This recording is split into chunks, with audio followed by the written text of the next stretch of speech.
2009 में कल्याण सिंह और साक्षी महाराज को किसने ज्वाइन कराया था? पार्लियामेंट में खड़े होकर के मोदी जी के दोबारा आने की कामना किसने की थी? आप हमारे पे इल्जाम लगा रहे हो कि बोलता हुआ मुसलमान बर्दाश्त नहीं होता। आपको मुसलमान को सिर्फ दरी बिछवानी है, मुसलमान सिर्फ दरी नहीं बिछाएगा। हमारे मसलों के ऊपर बोलना पड़ेगा। अगर हमारा वोट चाहिए तो बोलना भी पड़ेगा, कि खामोशी से काम नहीं चलेगा।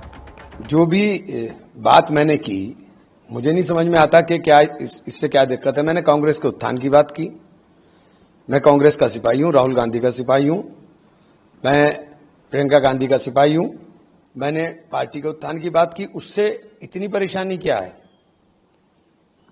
और भाजपा के स्लीपर सेल कौन है, ये तो फैसला लोग खुद बता देंगे कौन हो सकता है भाजपा का। हमारे लिए तो भाजपा का कभी रास्ता खुल नहीं सकता। भाजपा का रास्ता आपके लिए तो खुल भी सकता है। वक्फ का मामला अभी सब ताजा मामला, सबसे बड़ा मामला वक्फ का है। वक्फ अमेंडमेंट बिल पार्लियामेंट के अंदर पास हुआ, उसमें आपका स्टैंड कैसा रहा ये आप खुद बता सकते हो। पूरे देश ने देखा कि वक्फ के ऊपर किस तरह का भाषण आपका था, कौन ठिठोली कर रहा था। एक भी अमेंडमेंट आपकी तरफ से नहीं किया। मुसलमान के तमाम तर इश्यूज के ऊपर आपकी खामोशी। बहराइच के ऊपर सीधा हमला किया जा रहा है। सालार मसूद गाजी की पूरे मान्यता है, उनकी दरगाह को सीधा टारगेट किया जा रहा है। आपका स्टैंड क्लियर नहीं है। नेजा मेला संभल में रोका गया, आपका स्टैंड क्लियर नहीं है। हम सिर्फ ये बात करना है कि अब्दुल सिर्फ दरी नहीं बिछाएगा। मैंने इतना ही तो कहा, अब्दुल सिर्फ दरी नहीं बिछाएगा। आपको सिर्फ दरी बिछाने वाले चाहिए। बोलता हुआ मुसलमान आपको बर्दाश्त नहीं होता। आपको ऐसा मुसलमान चाहिए जो खामोश रह करके आपकी चाकरी करे।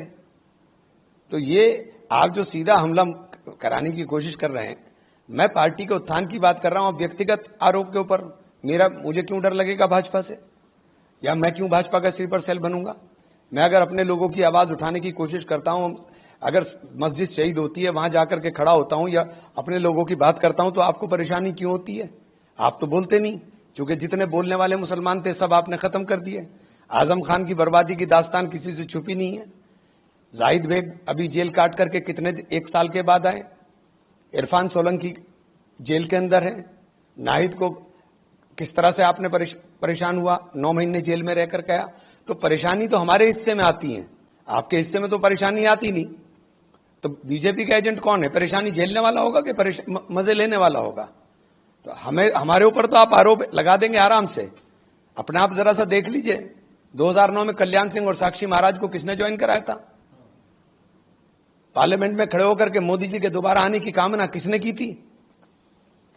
आप हमारे पे इल्जाम लगा रहे हो। आप जरा देख तो लीजिए कि जहां 2022 के चुनाव में आपको तो एक तरफा मुसलमान ने वोट डाला था। आपने मुसलमानों के टिकट काट दिए इसलिए कि भाजपा ना जीत जाए। और बाई इलेक्शन के अंदर आप टिकट देंगे, और बाई इलेक्शन में टिकट देंगे, पिटेंगे ये लोग, हारेंगे भी। कादिर राणा की बर्बादी सामने है, ये पिटेंगे भी, हारेंगे भी और मुकदमे भी झेलेंगे। आप पर तो नहीं फर्क पड़ रहा। फर्क तो अब्दुल पर पड़ रहा है, फर्क हम पर पड़ रहा है। बोलता हुआ मुसलमान बर्दाश्त नहीं होता है। आपको खामोश लोग चाहिए जो आपकी चाकरी करने का काम करें।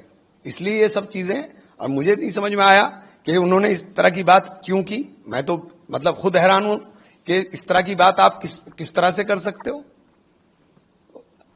ये सारे सवाल लोगों के सामने, लोगों के जहन में है। 2013 के दंगे भी लोग भूलते कुछ नहीं है, सब याद है। क्यों दंगे के सारे मुल्जिम बरी हो गए? पुलिस ने क्यों लिखा पढ़ी मजबूत नहीं की? क्यों अखलाक खान के कातिल बरी हो गए? ये सारी चीजें, इनके सवालों के जवाब अगर मांग लिए तो आपको परेशानी पैदा हो गई। मैं तो बता तो दिया ना कि बोलता हुआ मुसलमान बर्दाश्त नहीं होता। आपको मुसलमान को सिर्फ दरी बिछवानी है, मुसलमान सिर्फ दरी नहीं बिछाएगा। हमारे मसलों के ऊपर बोलना पड़ेगा। अगर हमारा वोट चाहिए तो बोलना भी पड़ेगा, ये खामोशी से काम नहीं चलेगा। गठबंधन पार्टी का फैसला है। मैं पार्टी का सिपाही हूं, पार्टी के सिपाही की तरह काम करूंगा। मैं पार्टी का सिपाही हूं, पार्टी के सिपाही की तरह काम करूंगा।